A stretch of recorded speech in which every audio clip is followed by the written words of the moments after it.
America কিংবা London কিংবা Israel এরা বিভিন্ন দেশে একটা জরিপ চালায় যে দেশগুলোতে গণতন্ত্র নাই, তারা বলে সেখানে গণতন্ত্র আনতে হবে। যেমন কিছুদিন আগে লিবিয়া ধ্বংস করে দেওয়া হয়েছে, সেখানে গণতন্ত্র নেই। এই কারণে ইরাক ধ্বংস করে দেওয়া হয়েছে, সেখানে গণতন্ত্র নাই, সেই কারণে এটাও অজুহাত দিয়ে। কিন্তু আমার প্রশ্ন আপনাদের কাছে বা সবার কাছে, সৌদি আরবে গণতন্ত্র নাই, বাহরাইনে গণতন্ত্র নাই, দুবাইতে গণতন্ত্র নাই, আবুধাবিতে গণতন্ত্র নাই, অনেকগুলো দেশেই, জর্ডান বলেন, এই দেশগুলো কিন্তু গণতন্ত্র নাই। বিশেষ করে সৌদি আরব এবং সৌদি আরবের আশেপাশে যে দেশগুলো, কাতার, কুয়েত, এইগুলো দেশগুলো কিন্তু কোথায় কিন্তু গণতন্ত্র নাই। কিন্তু পশ্চিমা বিশ্ব কিংবা ইসরায়েল কিংবা লন্ডন এরা কখনোই বলে না যে এই দেশগুলোতে গণতন্ত্র প্রতিষ্ঠা হওয়া দরকার।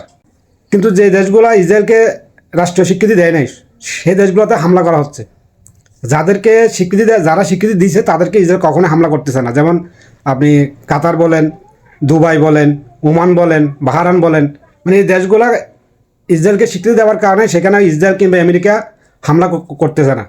যারা স্বীকৃতি দেয় নাই ইসরায়েলকে রাষ্ট্রীয়ভাবে, যে ইসরায়েলকে রাষ্ট্র, তাকে আমরা মেনে নিলাম রাষ্ট্র হিসাবে, তাদেরকে হামলা করা হচ্ছে।